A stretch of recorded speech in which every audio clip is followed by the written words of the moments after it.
서호주에서 워홀 생활을 하면서 여러 포인트에서 수영을 해봤는데 그중 퍼스 시티 인근 포인트들을 이번 영상에서 정리해보려고 합니다. 사실 시티 쪽 바다는 스노클링하기 적합한 바다가 아니긴 합니다. 큰 물고기나 전복, 랍스터 같은 게 많긴 한데 수온도 낮고 시야도 안 좋아서 스노클링보다는 스피어피싱이나 해루질 하기에도 적합한 것 같아요. 그래도 스노클링 포인트로서 매력이 없는 건 아닙니다. 가장 먼저 소개해드릴 곳은 오메어렉입니다. 유일하게 대중교통으로 접근이 가능한 포인트예요. 해변가 바로 앞에 저렇게 쬐끄만한 난파선 하나가 가라앉아 있습니다. 이때가 첫 방문이었는데 이날따라 바람도 엄청 불고 파도도 엄청 세더라고요. 한여름이었는데도 너무 추워서 진짜 들어가기 싫었는데 꾸역꾸역 들어갔습니다. 난파선이 해변이랑 엄청 가깝게 있어서 조금만 수영해서 나가면 도달할 수 있습니다. 얼굴을 담갔는데 시야가 진짜 끔찍하더라고요. 원래도 그다지 맑은 바다가 아닌데 바람이랑 파도까지 세서 물속이 아주 엉망진창이었습니다. 그리고 보시면 아시겠지만 말이 난파선이지 사실상 커다란 바위 덩어리에 가깝습니다. 배의 모양은 거의 남아있지 않았고 그나마 이 물 밖으로 솟아있는 돛대 같은 게 거의 유일한 난파선다운 모습이었습니다. 난파선 주변에는 나름 꽤 많은 물고기들이 돌아다니고 있었습니다. 근데 그래도 난파선이라길래 기대를 조금 하고 왔는데 너무 기대에 못 미치는 모습이라 살짝 실망을 하고 있었는데 그러던 와중에 난파선 옆에 피어있는 연산호를 발견했습니다. 사실 수온이랑 시야만 보면 우리나라 동해랑 크게 다를 바가 없었는데 갑자기 저렇게 커다란 연산호들이 나오길래 굉장히 신기했습니다. 야, 그래도 호주는 호주구나 싶더라고요. 이렇게 세 가지 색깔의 연산호가 서로 붙어서 자라고 있었습니다.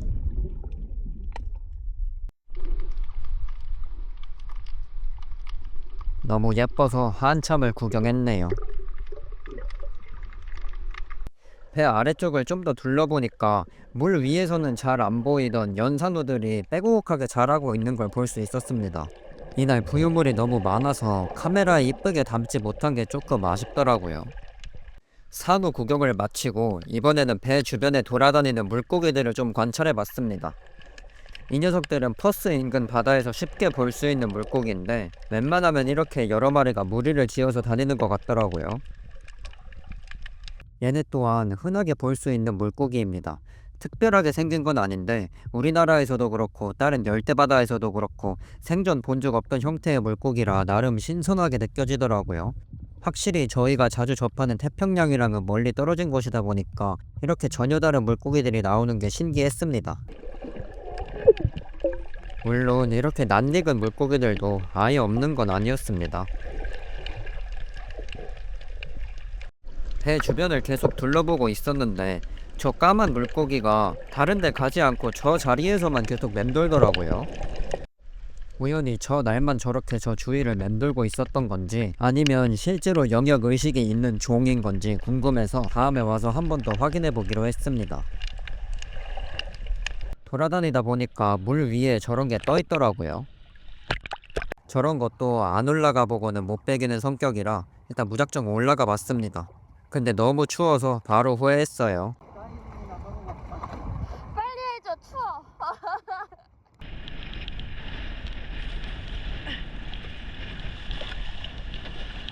이날은 너무 춥고 바다 상황도 안 좋아서 더 이상 수영을 하지 못하고 출수했습니다. 그리고 새해 첫날 다시 한번 오메어 렉을 찾았습니다. 이날은 날씨가 훨씬 좋았어요. 바다도 훨씬 잔잔하고 수영을 즐기러 온 사람들도 많았습니다. 아쉽게도 바닷속은 크게 변한 게 없었습니다. 물론 저번보다 부유물이 훨씬 줄어들긴 했지만 그래도 시야가 탁한 건 여전하더라고요. 세 개 나란히 붙어있던 이 연산호들은 그새 크기가 많이 변했습니다. 좀 더 본격적으로 난파선 주변 물고기들을 구경해봤습니다.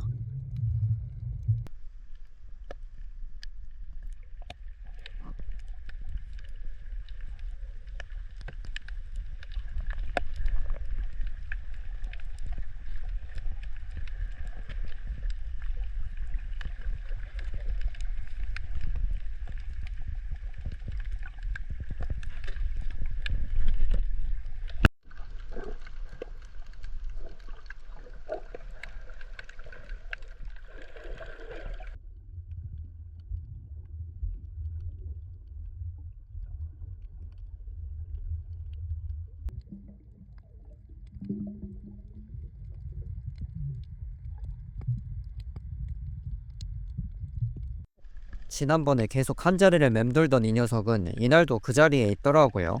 인터넷에 찾아보니까 이런 이름을 가진 녀석이었고 실제로 영역의식이 있는 종이었습니다. 부유물도 없고 파도도 약해서 지난번보다 훨씬 수월하게 물고기들을 관찰할 수 있었습니다. 잠시 쉬었다가 다른 포인트로 이동했습니다. 여기도 역시 시야는 그닥 좋지 않았습니다. 들어가자마자 엄청나게 많은 그런터들이 무리지어서 이동하는 걸 볼 수 있었습니다. 얘네 말고도 무리지어 다니는 다른 물고기들을 꽤 많이 볼 수 있었는데요. 열심히 피닝을 하고 있는데 갑자기 눈앞에 수많은 보거대가 나타났습니다. 사람이 있던 말던 별로 신경을 안 쓰는 것 같았어요.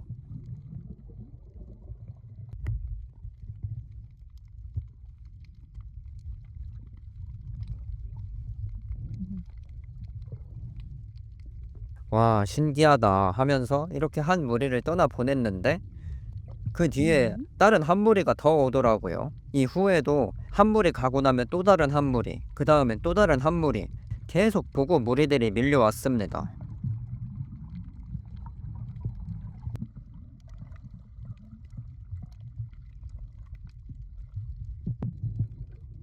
보거대가 지나가고 나니 이번엔 멸치 한 무리가 등장했습니다. 아니나 다를까 반대편에서 보거 무리가 또 몰려오길래 얘네 부딪히는 거 아닌가 했는데 알아서들 잘 피해서 가더라고요.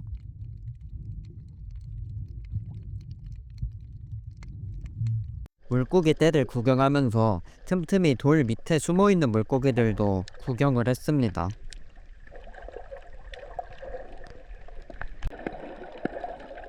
얘는 우리나라 아홉동가리랑 참 비슷하게 생겼다 생각을 하고 있었는데 이렇게 등지느러미를 펼치니까 전혀 다른 물고기가 되더라고요. 신기했습니다.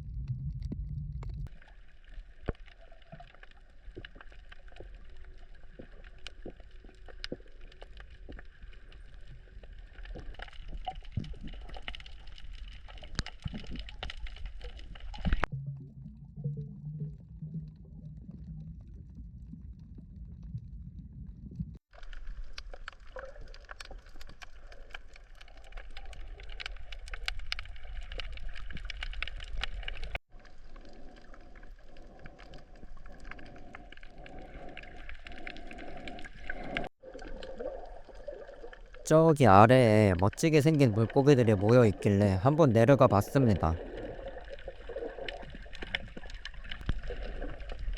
생긴 건 멋있게 생겼는데 이름이 참 골 때립니다. 사람한테 잡히면 이빨로 소리를 내는데 그 소리 때문에 이런 이름이 붙었다고 하네요.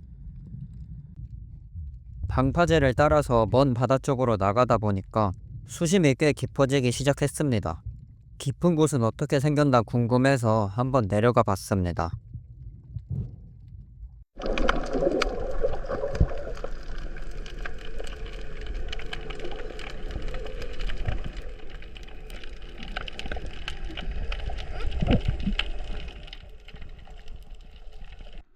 수심은 8.5m 정도 나왔습니다. 별로 깊진 않은데 시야가 안 좋아서 엄청 어둡고 칙칙했습니다. 근데 이런 곳 바위에 연산호들이 한가득 자라 있더라고요. 물이 뿌연 만큼 영양분도 풍부해서 이런 게 아닐까 생각을 해봤습니다. 연산호 외에도 다른 여러 산호들이 자라고 있었습니다. 오메오 렉은 이렇듯이 나름의 반전 매력이 있는 포인트인 것 같습니다. 다음 포인트는 스피어 피싱으로 유명한 포인트 페론입니다. 제가 수영을 진행한 곳은 이곳입니다. 처음에 입수하면 먼저 이런 해초밭이 나오더라고요. 역시나 시야는 좋지 않습니다. 조금 더 수영해서 나가면 중간중간 모래밭이 나타납니다.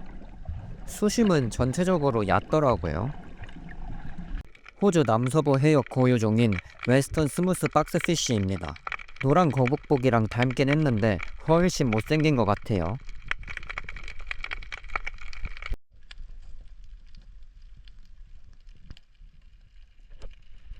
해변 근처에는 너무 볼 게 없어서 500m 정도 떨어진 버드 아일랜드까지 수영해서 가보기로 했습니다. 20분 정도 수영해서 섬에 도착했습니다. 얼굴 집어넣어 봤는데 수심도 꽤 나오고 물고기들도 좀 보이더라고요. 물고기 보러 내려가서 열심히 구경을 하고 있었는데 옆에 보니까 랍스타가 2마리나 있었습니다.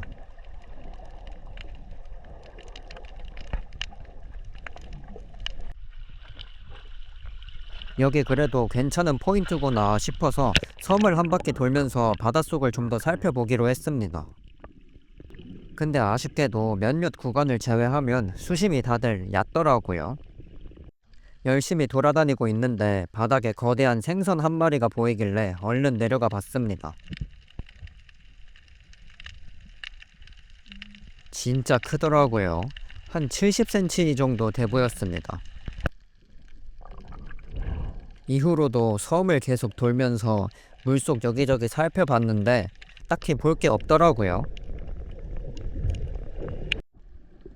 그래서 그냥 출소하기로 했습니다. 돌아가는 길에도 여전히 시야는 안 좋았습니다. 햇민숭 달팽이 같은 거나 보면서 해변가로 헤엄쳐 가고 있었는데 뭔가 이상한 걸 하나 발견했습니다. 찾아보니까 볼루트라고 불리는 바다 달팽이의 일종인 것 같더라고요. 이렇게 큰 달팽이는 처음 보긴 합니다. 이렇게 남쪽 해안가에서의 스노클링을 마쳤습니다.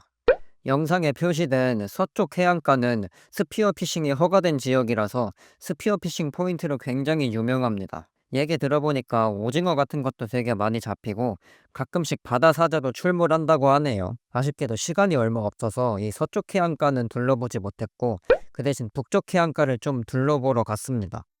근데 이 누디브런치 말고는 볼 게 하나도 없더라고요. 그래서 북쪽 해안가에서 스노클링은 별로 추천드리지 않습니다.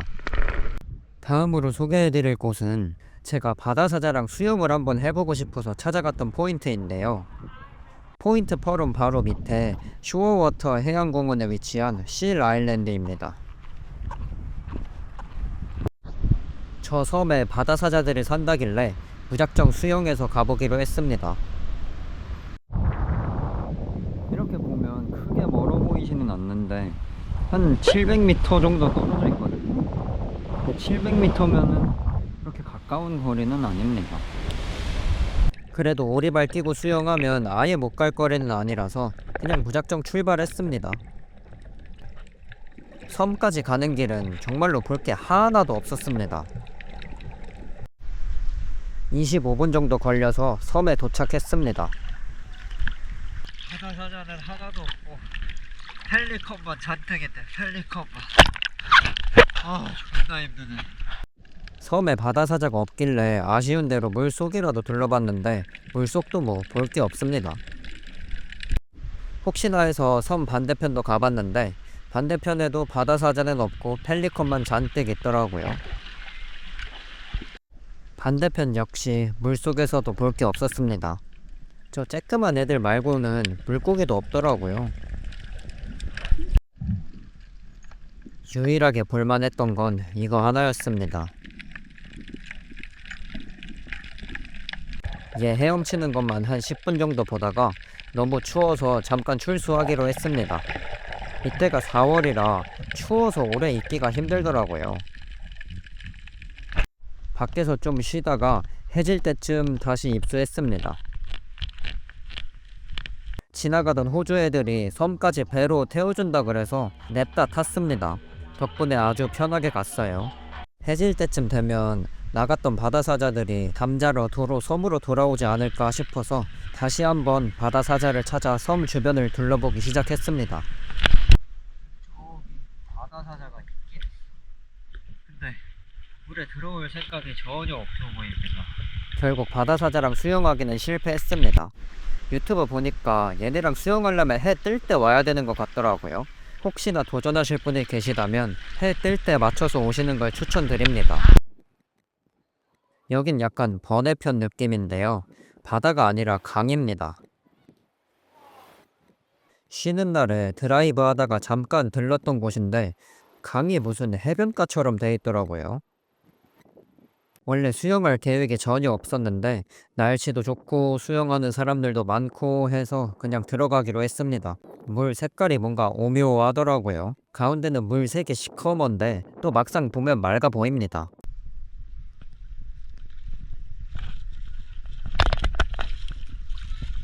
오 차가 오 차가. 진짜로 강이 아니라 무슨 해변 같습니다. 한국인들도 엄청 많았어요.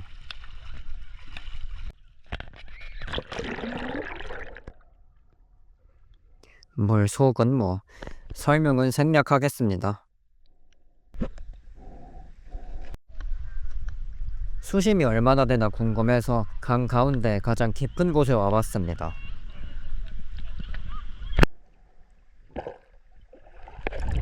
물빛이 시커매서 꽤 깊은 줄 알았는데 잠수하자마자 머리가 닿더라고요. 수심이 한 2m 정도 돼 보였습니다.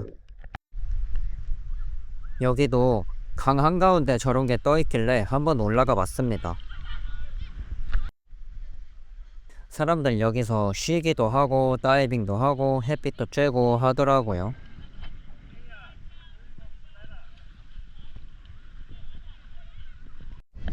아메바 리스크 에어리어라고 합니다.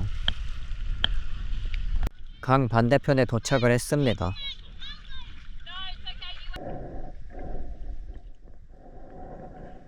물고기 없나 하고 살펴봤는데 물고기가 있긴 있더라고요. 분위기 좋게 물놀이 하기 좋은 곳이었던 것 같습니다. 마지막으로 수영할 수 있는 곳은 아니지만 돌고래를 코앞에서 볼 수 있는 포인트 알려드리면서 영상 마치도록 하겠습니다.